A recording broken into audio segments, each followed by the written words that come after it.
Censorship really wrecked episode 6, because if it wasn't for those strict rules, then not just the events of the latest episode, but the whole digital circus itself could have played out in a completely different way.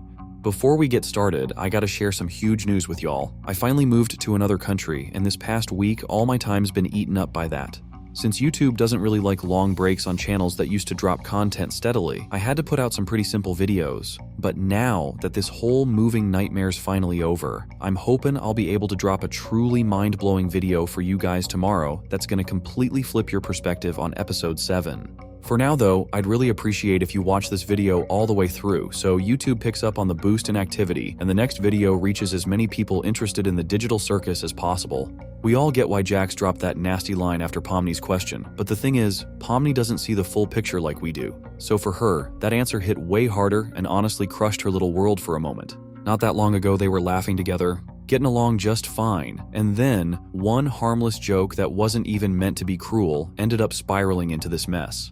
To be real, this topic doesn't sit well with YouTube, so I'm not going to spell it out straight, but I think you all know exactly what the creators were going for in this scene, and it comes through crystal clear. First off, that pose really does remind everyone of that, and a lot of fans were freaked out because Pomni looked seconds away from actually pulling the trigger. If you break the scene down closer, it honestly feels like she was already preparing herself to do it. In the very last moment, she makes a completely different choice, and that ends up exploding into the fight that leaves her totally crushed by everything that just went down. But let's circle back to the core of this moment, because I'm about to prove to you that the creators originally did plan it that way. I already told y'all about that pose and the angle, but look closer. In that scene, we only see Pomni's body and the gun she's staring at, while her face is never shown on purpose. Maybe that was the creators' way of dodging restrictions, but once they realized the fallout such a scene could bring, they still decided to back off. And if you notice, there's another parallel moment where Pomni's literally fighting with herself, and that kind of panic doesn't look like simple fear of shooting Jax. It's tied to something way heavier. Jax gets that too, and that's exactly why he spins it into a joke, deep down afraid that Pomni might actually hurt herself.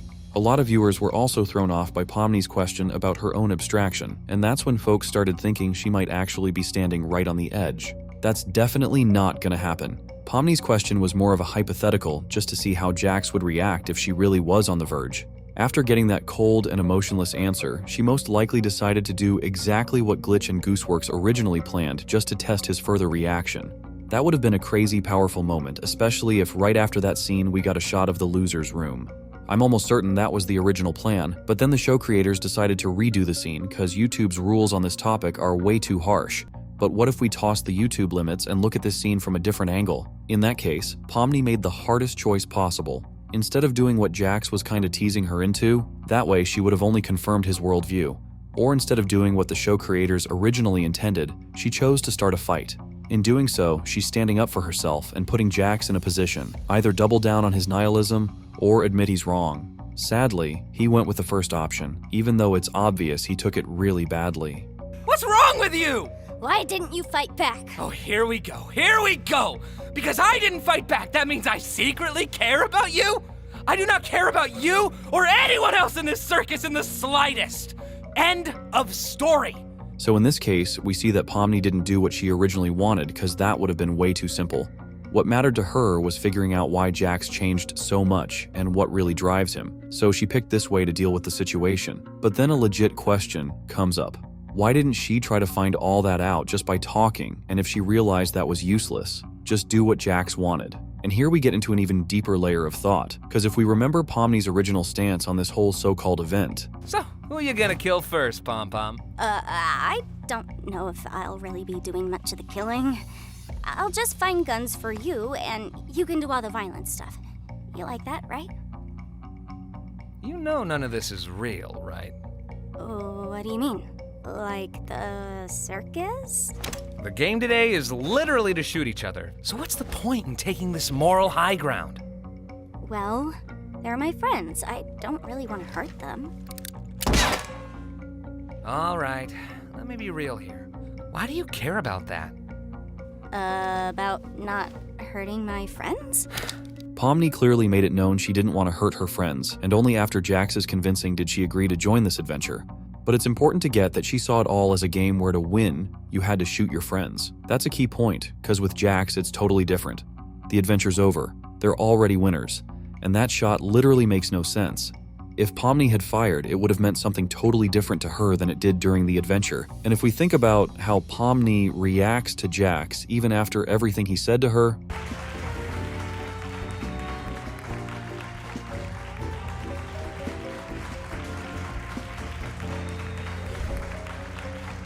we can totally see that Pomni still sees Jax as her friend, and all that aggression was just because she didn't get why things changed so suddenly. I think in episode 7, we're going to see a few key details that tie directly to the scene. We get that Pomni definitely ain't just going to let this slide, and it's going to be super important for her to figure out why her friend's acting like this. Even though Jax did everything to push her away, I'm more than sure that won't stop Pomni from digging up the truth, and she's 100% ready to hear it out a few more times. And the craziest part of all this is that YouTube censorship actually changed the original plan for these events. Sure, it won't affect the overall story or the latest episode, but the in-between stuff we're seeing now could have been totally different. Against that backdrop, I got curious and started thinking about how the next events might have played out if the creators had gone with their original vision. Let's say Pomni actually did it, and it'd make sense that she'd end up as the next loser, which means she'd land in the loser's room where a convo with Regatha would definitely happen, and that storyline probably wouldn't play out any differently. Meanwhile, Jax wouldn't have had to be so harsh, and judging by the emotions he felt after that, he was straight up disgusted with himself, and that's what triggered that panic attack everyone remembers so well. God, you look stupid. But I'm still sure that no matter how things went down, it wouldn't change the fact that Pomni was dead set on finding out the whole truth that Jax has been keeping under wraps. Everybody remembers Gooseworx being upset about the censorship on YouTube, and while the public mostly got the censored version of that scene, on her X page, Goose dropped the full one. But today we ain't talking about the censorship, we're talking about the scene where Zubel opened up about what she really wants. You really want to know what I want? Oh no. I want the ability to have sex. No way. Are we finally having this conversation? At first it might look like Zubel's just dropping that line to piss off Kane even more, but hidden in what seems like a throwaway phrase is actually the answer to some pretty big questions. First off, let's get what the digital circus really is. It's a programmed digital space where real people end up and get their so-called skins. The big difference between the digital circus and the real world is immortality, because in the circus you just can't die from physical causes. And episode 6 showed that perfectly. Wait, no, wait! Oh, wow, I didn't actually think that'd work.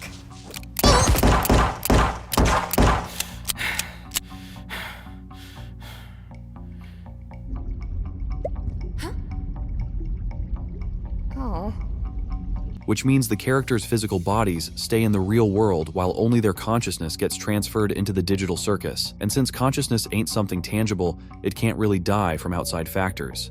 That's why in the circus, nobody actually dies in the classic sense. Instead, they turn into abstracted monsters and get tossed into the cellar.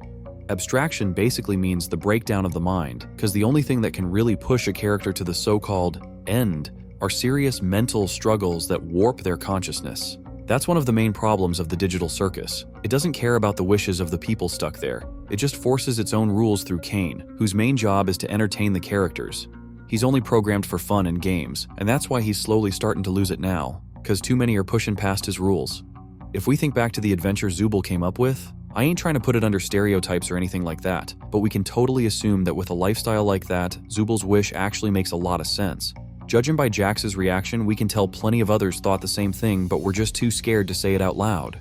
And that's only the start of really digging into this whole topic. So let's go back to Jax's worldview on the digital circus. Jax sees all the characters in the digital circus as just a bunch of archetypes they're stuck following. But if we look at everything for real, from the very first seconds, it's pretty clear he's dead wrong. In a broad sense, he tries to box everyone into a certain style, but just a couple scenes are enough to see that Jax is totally wrong, which means his whole way of seeing things is straight up false. Even his own archetype glitches out hard whenever Jax drops the act and slips back into the reality his mind's actually stuck in.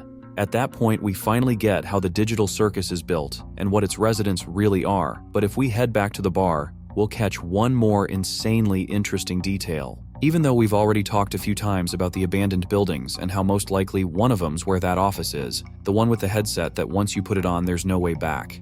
In episode 6, we got a hint that this plot thread's gonna keep developing. But way back in the pilot, we already saw that office in a terrible state, which once again proves the abandoned buildings keep popping up for a reason.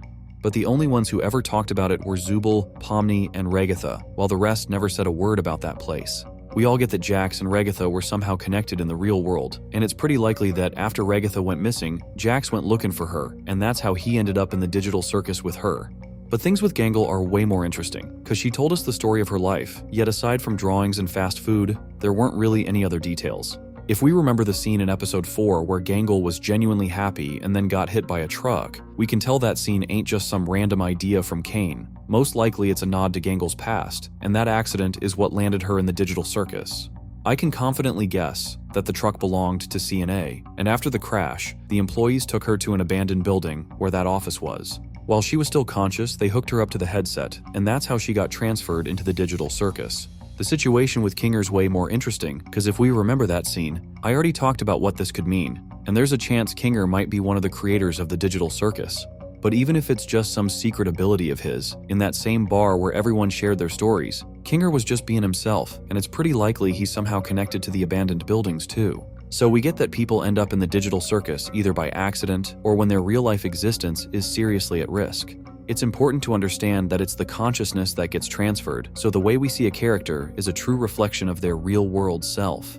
Looking at Gangle, we can safely say she probably had some kind of condition in real life, most likely bipolar disorder, and against that backdrop, the digital circus crafted her image with all those different masks.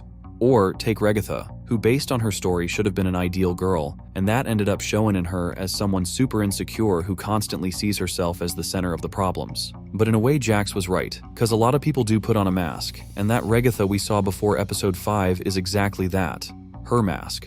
Most likely the characters come up with a certain archetype for themselves to forget their past life and try to learn how to interact with others in a totally new role. Understanding all this, we can conclude that Zubel's wish from the start of episode 6 is the true desire of her consciousness. We also remember that this breaks the rules of the digital circus, and in that case, if more and more characters start speaking their real desires, it could lead to irreversible consequences. We all remember how Kane reacted to Zubel's words. It's not that he's mad, it's just that those wishes go against his programming, and in that moment, he's trying to figure out why the characters started talking about what actually worries them instead of what they're supposed to. So yeah, even a seemingly simple line reveals a ton of details about the digital circus, and I'm already crazy hyped for episode 7 to dive even deeper into it.